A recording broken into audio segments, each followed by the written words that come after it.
Glória a Deus. Se está com a sua Bíblia, por gentileza, abra na carta aos Filipenses, capítulo de número 4. Filipenses, capítulo 4. Vamos ler os primeiros versículos ali. Filipenses 4, a partir do 1 até o 9.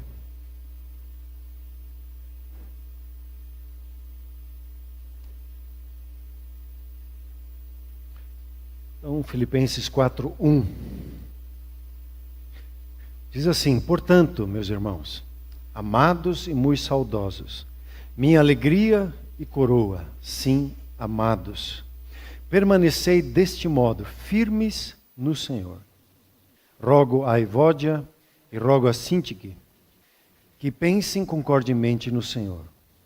A ti, fiel companheiro de jugo, também peço que as auxilies, pois juntas se esforçaram comigo no Evangelho, também com Clemente e com os demais cooperadores meus, cujos nomes se encontram no livro da vida. Alegrai-vos sempre no Senhor. Outra vez digo, alegrai-vos.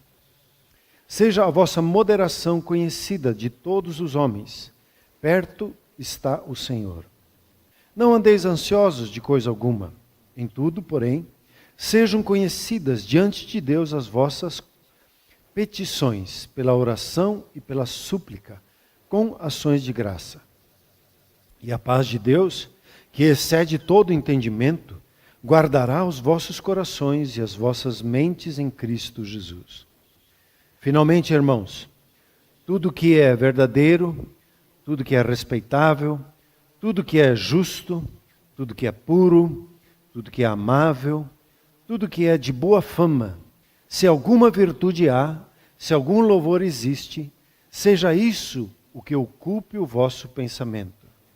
O que também aprendestes e recebestes e ouvistes e vistes em mim, isso praticai, e o Deus da paz será convosco. Amém? Paulo, quando está escrevendo essa carta, é uma carta que eu pessoalmente gosto de ler, e separar um tempo, é uma carta breve, que rapidamente se pode ler os 4 capítulos. Paulo está numa prisão, provavelmente na cidade de Roma. E Paulo não está numa situação muito agradável. Ele tem a sua liberdade de ir e vir cerceada, por causa do Evangelho. Ele estava com limitação financeira. E naquela época não é como hoje, que o Estado sustenta a pessoa na cadeia, ele mesmo tinha que se custear na cadeia. A família, de alguma forma, tinha que custear a sua situação. E você lê no texto da dificuldade que ele tinha, que ele aprendeu a viver com o pouco. Você lê também nessa carta que ele enfrentou uma situação de doença muito grave, de um dos seus companheiros, o que trouxe essa carta, o que trouxe as finanças para ele, que trouxe a oferta da igreja de Filipe para ele. E esse se chamava Epafrodito, e ele estava doente de morte. E Paulo orou e Deus livrou ele dessa aflição, de ver aquele seu companheiro falecer com ele ali. Paulo estava em uma situação em que pessoas falavam mal dele e queriam ver um coro dele. Ele, dia a dia, ele não sabia se no próximo dia ele viveria. Ele estava com uma sentença de morte. E quando você lê o texto, você percebe que ele se depara com essa questão da vida e da morte. Então, é um texto em que você encontra um homem que sabe o que é passar por dificuldade e limitação. Eu acho que ninguém de nós está nessa situação tão grave como ele estava. E ele enfrentou, e a grande pergunta é, o que fazia com que Paulo se mantinha de pé? Como ele se conseguia conquistar e firmar o seu coração em meio a tanta adversidade? Como é que ele conseguia se afirmar ali? E para mim, um dos textos, o chave é o versículo 4 do capítulo 4. Ele diz, alegrai-vos no Senhor, sempre, quer dizer, sempre no Senhor. E outra vez eu digo, alegrai-vos. Vamos dizer juntos? Alegrai-vos sempre no Senhor. Outra vez digo, alegrai-vos. Mais uma vez, está escrito ali, agora com a linha veio. Alegrai-vos sempre no Senhor.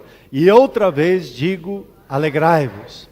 A alegria, ela é comparada à energia, ela é uma força que vem sobre a sua vida, tanto que Neemias diz, alegria no Senhor, ou do Senhor é a minha força. Quando eu estou precisando de energia, de força, de ânimo, eu preciso me alegrar no Senhor. Paulo, ele enfrentava as diversas dificuldades, e quando você olha no texto, você vai encontrar 9 vezes, a palavra gozo, regozijo, alegria, que ele enfatiza constantemente e nas mais diversas situações que ele está enfrentando. E é interessante quando você vai folhando a carta, você começa a carta com uma oração, ele agradece a Deus pela vida da igreja, e ele dá um dos textos que marca e sempre nos firma como uma âncora. Eu estou plenamente certo de que aquele que começou a boa obra em mim, há de cumpri-la em Cristo Jesus. A boa obra na sua vida, ela vai se cumprir. O propósito de Deus na sua vida vai se cumprir. E Paulo tinha essa certeza, mesmo em meio à adversidade que ele tinha. E já na carta, já na sequência, ele começa a informar da situação dele. Ele está na prisão. Aqui a gente deduz que ele está em Roma, porque ele fala da guarda pretoriana, que era a tropa de elite dos romanos que estavam ali cuidando dele. E ele pregava o evangelho para eles, e ele diz, todos eles ouviram, e se os guardas pretorianos ouviram, também César ouviu, porque eles estavam muito perto, inclusive, do imperador. E Paulo, ele chega num versículo 21, ele diz assim, para mim, o viver é Cristo, e o morrer é lucro. A gente tem uma dificuldade com a morte, né? Porque é nossa inimiga, a gente não quer nem saber, e às vezes quando alguém fala em morrer, nem me fale nisso. E não encara com liberdade e com serenidade a questão. E Paulo tinha muito claro assim, para mim é melhor morrer, mas para vocês é melhor que eu fique. Então ele fica nessa conversa com essas duas partes e incentiva a igreja então a viver firmes em um só espírito. E aí ele entra no capítulo 2 com um texto que é a cereja, é a beleza. É um louvor que ele canta a partir do capítulo 2, 5. Tende em vós o mesmo sentimento, a mesma maneira de pensar, de olhar, de viver que tinha Cristo Jesus. Nós somos discípulos de Jesus. Nós somos os que seguem os passos de Jesus. Nós não somos um grupo que tem uma ordenança, que tem uma doutrina, que segue. Não. Nós somos seguidores de Jesus. O nosso foco está nele. E nós servimos a ele. Quando se pega nesse texto que nós lemos pelo menos 4 vezes, ele fala no Senhor e o Senhor, e sempre a ênfase está nessa certeza. Que Jesus, apesar de ter a glória de Deus, apesar de ter toda as habilidades, as atribuições divinas, ele larga tudo e se torna um homem. E como homem ele se torna um servo e serve pessoas. E é obediente até a morte. Esse é o nosso modelo. Largar todas as nossas honrarias, significados pessoais, tudo para servir o nosso próximo, obedecer ao nosso Pai fielmente, nos ajudar uns aos outros nessa caminhada. E Paulo, ele celebra então Jesus, ele... Por ter feito isso, Deus o exaltou sobremaneira, né? O nome de todo nome, como hoje nós nos ajoelhamos, né? Todo joelho vai se dobrar e confessar Jesus é o Senhor. Você pode dizer assim comigo, Jesus é o Senhor da minha vida? Somente conseguimos falar isso pelo Espírito Santo de Deus. É um privilégio que você tem de falar livremente, de dizer Jesus é o Senhor da minha vida. Para a experiência de Filipe, que era uma cidade, a primeira cidade que Paulo evangelizou na Europa, era uma cidade de uma guarnição muito forte de romanos, era uma cidade muito nacionalista, no sentido de reconhecer somente ao César como Senhor, e agora vêm os cristãos e dizem Jesus é o Senhor.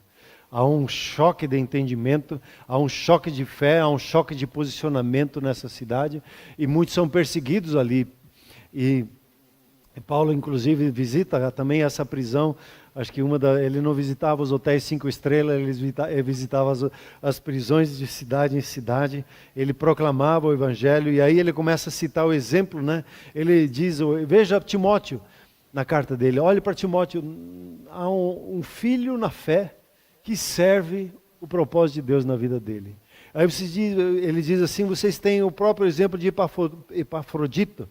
É um homem que se dedicou, ele se entregou, e ele diz, honre sempre homens como esses que se entregam pelo Evangelho. E ele entra no capítulo 3 falando sobre o seu próprio testemunho. Ele disse, eu tinha uma carreira pronta, eu era o top do top entre os meus. Eu considerei tudo, entreguei tudo por amor a Jesus. Eu tinha um salário garantido, eu tinha o suprimento pleno. Eu abri mão de tudo. Tudo considerei como lixo, para falar uma palavra mais leve, para uma coisa só, ser achado em Jesus. Fazer parte do sofrimento de Jesus, fazer parte do poder da ressurreição, fazer parte disso. Esse é o meu coração. E ele diz, eu prossigo para esse alvo, firmo esse alvo. E aí ele diz, versículo 17, sede meus imitadores. Assim como eu imito a Jesus no exemplo dele de entrega, imite a mim, façam da mesma forma como Timóteo, façam da mesma forma como Epafrodito, façam dessa forma como os servos de Deus fazem de entrega. A nossa pátria, ele diz no versículo 20 do capítulo 3, não é aqui. Nossa pátria é celestial. Né? Que nem o Herman, ele não sei, peça para ver a identidade dele lá, onde é que diz lá, cidadania, ele põe lá do céu, cidadania celestial, ele colou por cima, para manter ele firme na mente dele. Portanto, ele diz, e aí começa o nosso capítulo, portanto, por todas essas coisas. A palavrinha portanto, numa leitura bíblica, ela é muito importante para você entender o contexto. Ele fala, portanto, por termos tudo isso, ele entra nesse capítulo aqui dando algumas considerações. Considerações talvez que sejam marcantes assim, que ele deixa, e ele conclui daí esse capítulo com gratidão pela oferta. Dizendo lá, o texto que é muito conhecido, né? E o meu Deus, ele supra as vossas necessidades de uma forma transbordante e abundante, vocês recebam da parte dele. E para mim, o central que ele coloca nesses versículos é alegrai-vos sempre no Senhor. A palavra alegria aqui, ela é mais forte do que uma alegria, só assim, alegria. A Bíblia, no português, você tem a palavra regozijo, regozijar-se. A palavra usa também a palavra gozo em um momento aqui, né? É uma alegria do Espírito, é uma alegria muito intensa que você tem dentro de você. Porque o Espírito Santo de Deus está aí na sua vida. E o fruto dele é alegria. Você tem na sua vida o avanço do reino de Deus. O reino de Deus, ele constitui-se pela alegria no Espírito Santo. Há uma força, há uma energia, há uma capacitação dentro de você.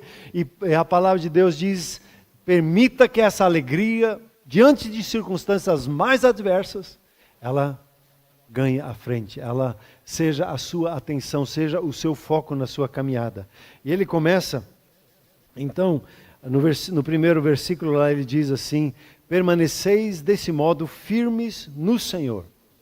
Firmes, focados, com um pensamento fixo no Senhor e Salvador de suas vidas.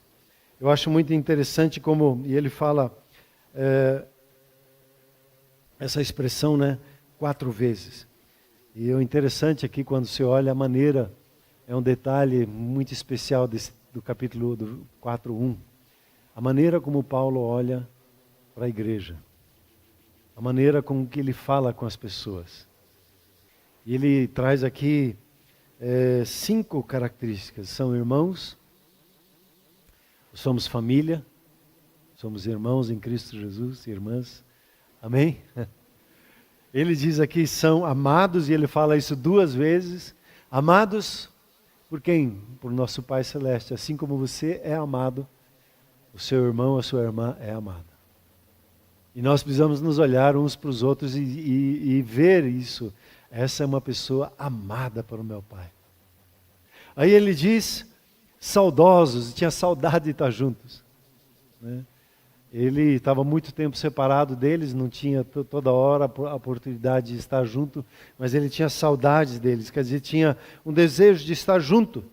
E aí ele fala, minha alegria e minha coroa.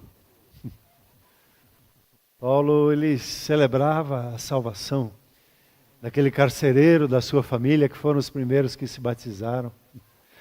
Ele celebrava e ele dizia, são a minha coroa. A razão da minha existência é ver pessoas se entregando ao Senhor Jesus. A coroa, a alegria, a honraria da vida dele, o significado de valor que ele tinha por vida, estava nas pessoas a quem ele servia, e não nos seus bens, não no que ele tinha, não em si mesmo. A coroa da vida, da alegria dele estava nas pessoas. E é interessante que ele cita aqui 4 pessoas, né? Evódia e Síntique. Nunca dei esses nomes aos seus filhos.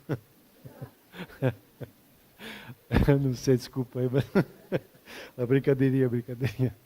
Evódia e Síntique, Paulo identifica elas como cooperadoras no Evangelho. Alguns dizem aqui, você tem um exemplo de mulheres que pregam o Evangelho.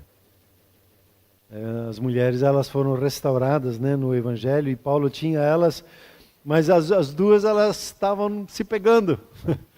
Elas tinham pensamentos diferentes nas suas maneiras de pensar e de agir, de reagir. Às vezes a gente tem a maneira diferente. A oração tem que ser assim. Não, o jejum tem que ser assim. Não, o culto tem que ser assim. Não, a libertação tem que ser assim. Esse é o horário da oração. Essa é a postura de oração. Esse é o melhor texto. Sei lá, o que nós temos muitas vezes de divergências na nossa maneira de ver e experimentar. E Evódia e Síntique que tinham essa questão. Eram mulheres fortes, determinadas, provavelmente por causa disso estavam em conflito. E Paulo diz, Evódia e Síntique, pensem concordemente no Senhor. O que nos une é o próprio Senhor. E nós encontramos o acordo em nossas vidas, não quando um cede e o outro cede, mas quando nós nos perguntamos, Senhor, o que o Senhor pensa sobre isso? Como o Senhor pensa sobre esse assunto? O que o Senhor nos diz sobre isso? É se inclinar para Ele e dizer, e aí, Senhor, dá uma dica para nós aqui, ajuda-nos. E Paulo, ele fala inclusive com esse que não tem um nome, alguns dizem o nome dele é companheiro de jugo, até tem um nome grego para isso, outros traduzem, né? Mas a característica fiel companheiro de jugo. É bom ter um nome assim, né? Fiel companheiro de jugo. O jugo não é muito comum para nós, mas o jugo, quando você olhar em fotografias, você vê quase falei 2 porcos, não, dois bois, né? Às vezes lá no interiorzão você vê isso, né?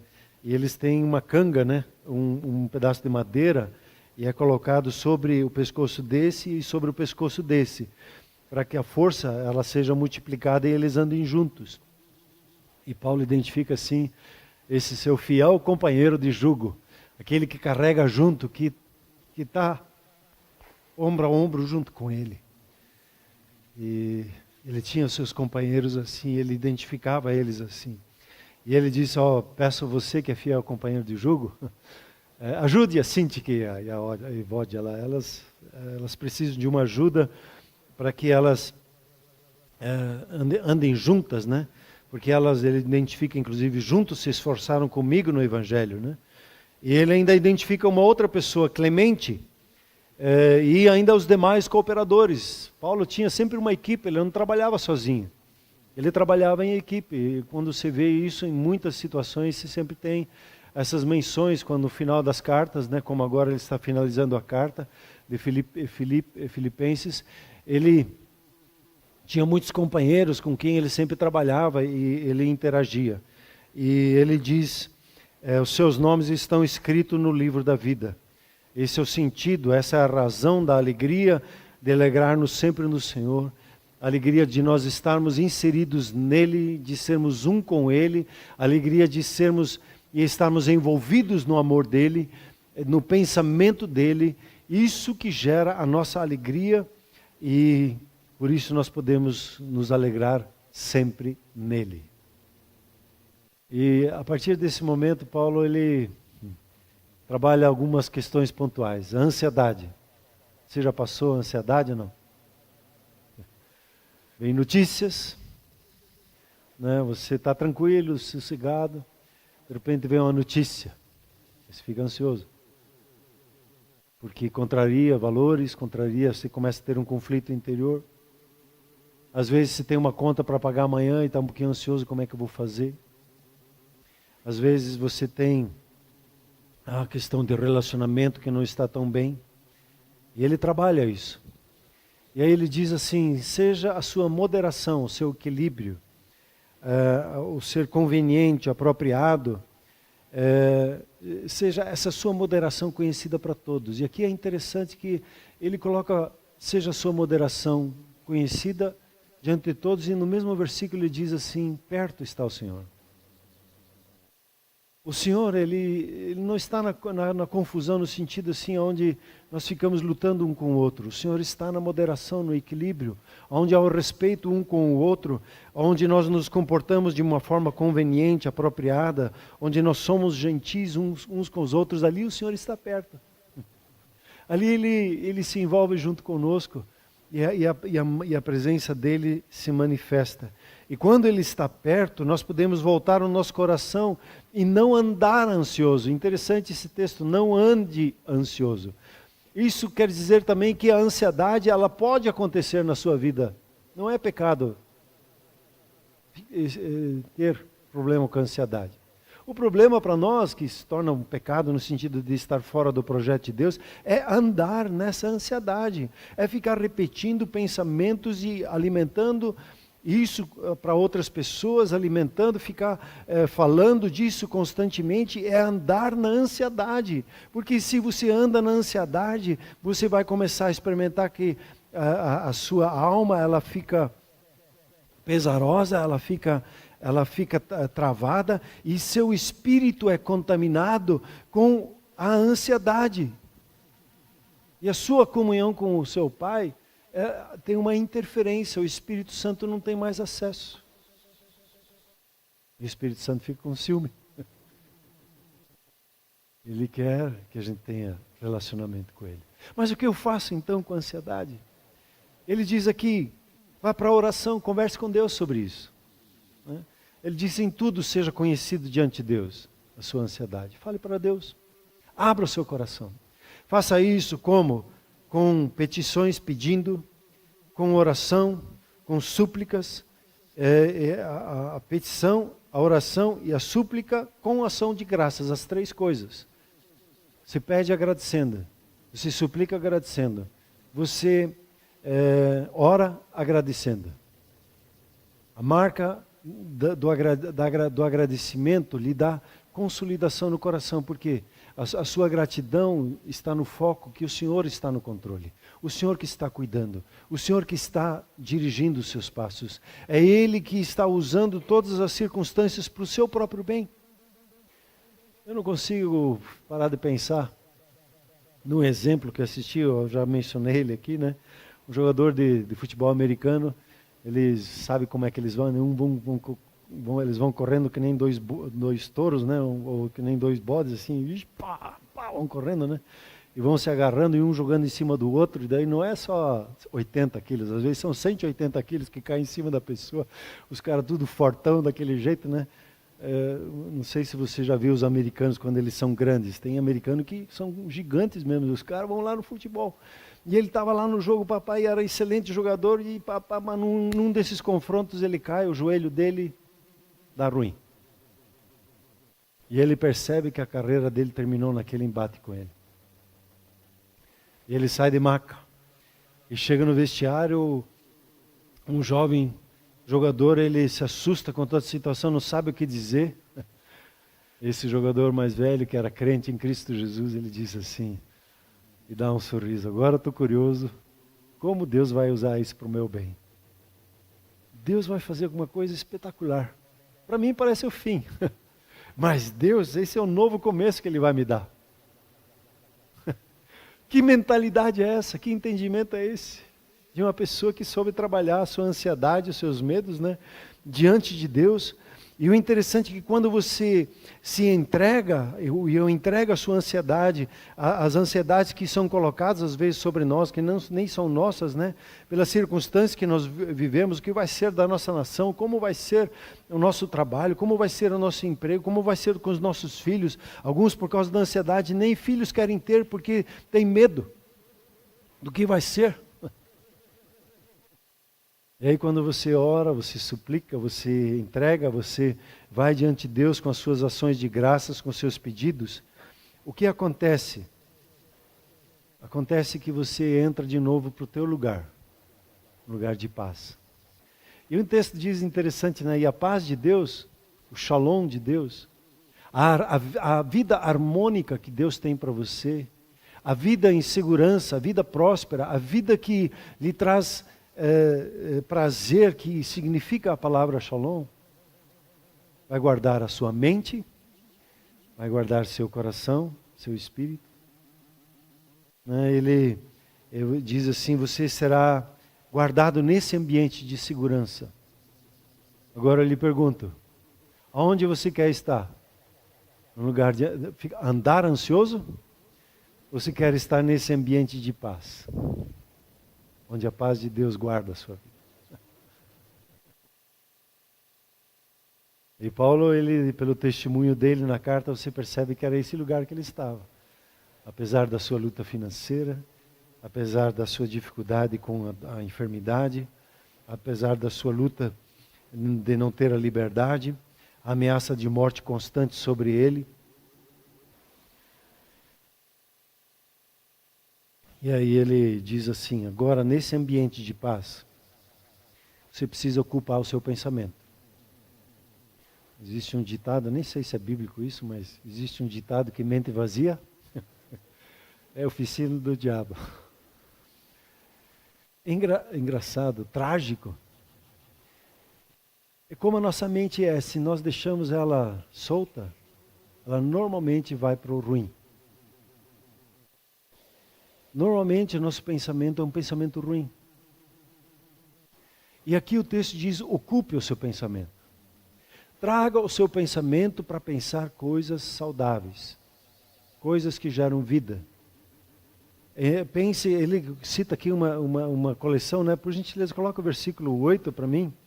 Quando ele diz lá, finalmente, irmãos, tudo que é verdadeiro, respeitável, justo, puro, amável, boa fama, alguma virtude há, algum louvor existe. É isso que ocupa o seu pensamento. Sabe, não sei como é com você, mas volta e meia, quando a gente está dando bobeira, vem pensamentos ruins na cabeça da gente. Creio que aquilo que Paulo fala na carta aos Efésios, os dardos inflamados do inimigo, são pensamentos maus, com pessoas, com circunstâncias. E o pior é que quando a gente pensa e a gente fala, a gente já dá autoridade para isso, né? A gente como que chama isso à existência. E quando você decide, não, eu vou ocupar os meus pensamentos, quando vem um pensamento ruim, pense o contrário. Fale o contrário daquele pensamento. Vem um pensamento ruim com alguém da família, diga assim, puxa, como ele é uma bênção na minha vida. Como ela é uma bênção na minha vida. Vem um pensamento de dificuldade com a sua saúde, você logo pensa, o Senhor Jesus tomou sobre si as minhas enfermidades e as minhas doenças. Pelas suas pisaduras eu sou sarado. O que acontece na nossa aula aqui, que nós estamos nas terças-feiras falando sobre o espírito do ser humano, né? E uma das coisas que marca muito, nós vamos falar essa semana, o nosso espírito ele tem uma força de imaginação. A imaginação é algo do espírito. E quando você sabe usar a imaginação e tem figuras corretas, e Deus, ele basicamente, a primeira linguagem dele sempre são com imagens. As boas imagens sempre vão trazer sentimentos bons. Quando você tem uma imagem negativa, você sempre terá sentimentos negativos. Fico perguntando aqui para os alunos, nós conversamos, quando o seu filho, para perguntar para as mães, quando seu filho chega, não avisa e está tarde, e ele devia estar em casa às 10 horas, e já é 11h30. Que pensamento vem por primeiro na cabeça? Aconteceu alguma coisa, tem um problema, já fica ansioso e já vem imagens ruins. Quando você pode simplesmente fazer assim, se inclinar para o Espírito e perguntar, Senhor, e aí, me fala como é que está meu filho. Me dê a sua imagem. E você vai perceber que ele vai te dar a imagem correta. Se está passando por uma dificuldade, ele vai te dar uma imagem para você orar por ele. Se vem uma imagem que ele está com os amigos sorrindo lá, se divertindo, e você lá na sua casa ansioso, né? Você vai ver, o Senhor vai falar contigo. E nós somos chamados para esse ambiente de paz. Nesse ambiente de paz, há saúde. Nesse ambiente de paz, há o que nós podemos encontrar aqui. A alegria no Senhor é a nossa força. E Paulo, ele termina esse texto. Ele chama para si, né, o que você aprendeu de mim, o que você recebeu de mim, o que você ouviu de mim e o que você viu na minha vida, isso pratique.